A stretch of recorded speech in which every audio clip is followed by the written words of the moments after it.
Well, gun voters in House District 60, Jane Bloomingdale versus John Rosenfeld. Who's going to fight for our gun rights in the Iowa House? Stay tuned, guys. I'm breaking this race down for you right now.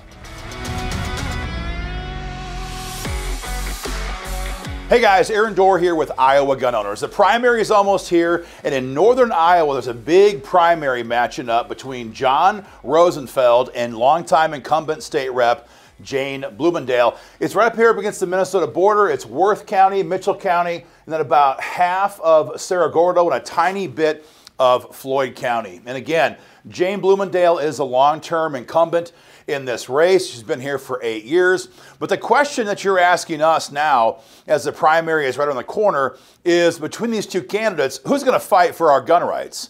Who's going to stand up there and champion the Second Amendment in the Iowa House? Because everybody says they're pro-gun. Who can we count on? So guys, in a situation like this, what we have done is combined all we know about Jane Bloomingdale's record when it comes to gun rights, as well as our candidate survey program and public statements the candidates have made for or against the Second Amendment to give you guys a snapshot of how these candidates may vote when it comes to our gun rights going forward.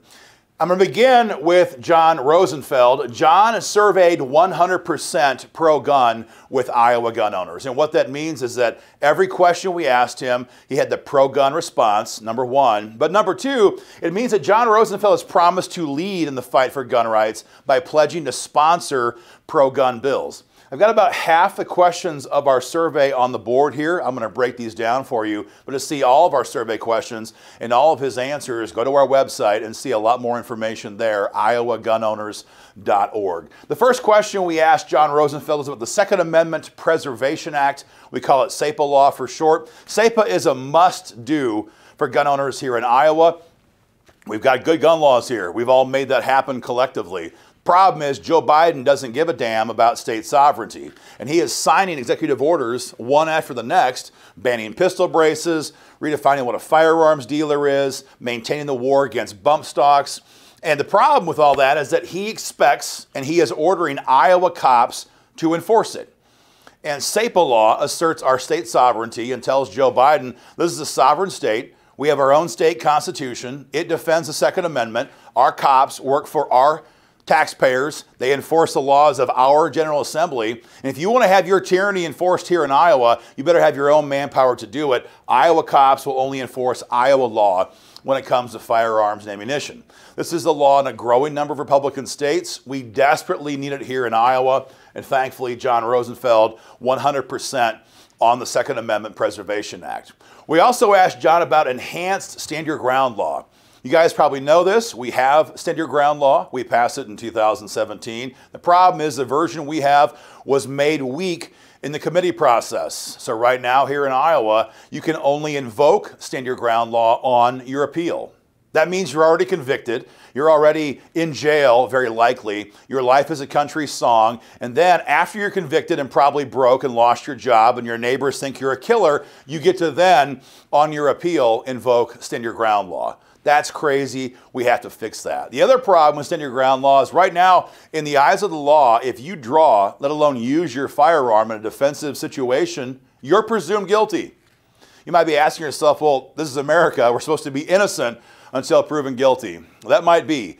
But here in Iowa, in a self-defense situation, the presumption is that we're guilty and we have to prove our innocence. In dozens of other states, they have inverted that presumption, and the gun owner is presumed innocent. We need that badly here in Iowa. John Rosenfeld agrees. 100% support of enhanced stand your ground law, and he would sponsor the bill. All the rest of the questions we asked him on the gun control agenda, red flag gun seizures, AR-15 bans, universal background checks, John Rosenfeld is opposed to each of these gun control items here in Iowa, a 100% pro-gun response from John Rosenfeld. That brings up Jane Bloomingdale. If you know Jane, you know she's obviously a nice person. We're not here to criticize that. But when it comes to the Second Amendment, Jane has never been anything that approximates a leader or a fighter for the Second Amendment. And in this primary, Jane has refused to fill out her IGO gun rights candidate survey.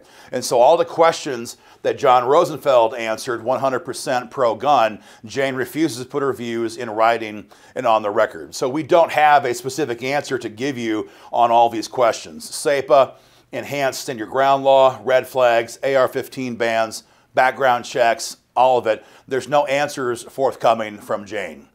What I can tell you, though, is that over the last 8 years that she's been in Des Moines, she has refused every opportunity that she has had to co-sponsor these very bills. So SEPA was filed for the last 2 sessions in a row, 2 cycles in a row, and she's refused to co-sponsor every single time. So in 2022, it was House File 2303. Those last 2 years, it was House File 147. On that first bill, we had 21 co-sponsors in the Republican caucus. Almost a third of the entire GOP caucus was backing that bill, and Jane absolutely refused, despite getting a massive number of emails from IGO members in the district. It was a very disconcerting situation. When it comes to enhanced stand your ground law, we've had that bill filed as well, and the same thing. Jane Bloomingdale refuses to co-sponsor the bill. Don't take my word for it. Look it up for yourself. It's House File 239. And again, this is a big needed item for gun voters here in Iowa. And when she's had the power, when she's had the time, when she's had the position to fight for our gun rights, Jane simply will not do it. Now, you know, she might be saying to people now at the door when she's out door knocking that she's pro-gun. And I'm not going to make up any, I'm not going to lie about her record. She has voted for pro-gun bills over the last couple of years. The problem is that she'll only vote pro-gun when she's told by House leadership, it's okay, now you can vote pro-gun. And for some people, that might be good enough. But we are looking as a gun rights organization for leaders, for fighters, for people who will actively champion the Second Amendment in the Iowa House. And certainly, Jane Bloomingdale, for the last 8 years, has not done that. She will vote pro-gun. She will not champion or fight for our gun rights, and has refused every chance that we gave her to co-sponsor pro-gun bills for at least the last 4 years in a row. So guys, if you see Jane Bloomingdale, be sure to ask her, why won't you champion the Second Amendment? Why won't you sponsor pro-gun bills? She never has, to our knowledge. Why won't you co-sponsor pro-gun bills? Why won't you sign your gun rights candidate survey? What's your problem? What are you so afraid of? And if you see John Rosenfeld, be sure to thank this guy for standing up, for surveying 100% pro-gun, and for having the guts to put his views in writing. Guys, to see more race breakdowns like this from across the state, go to our Facebook page, YouTube channel, our website. There's a lot of content out there right now. Share this video online, all your social media platforms. Get the word out there. And don't forget, guys, join the fight today at joinigo.com.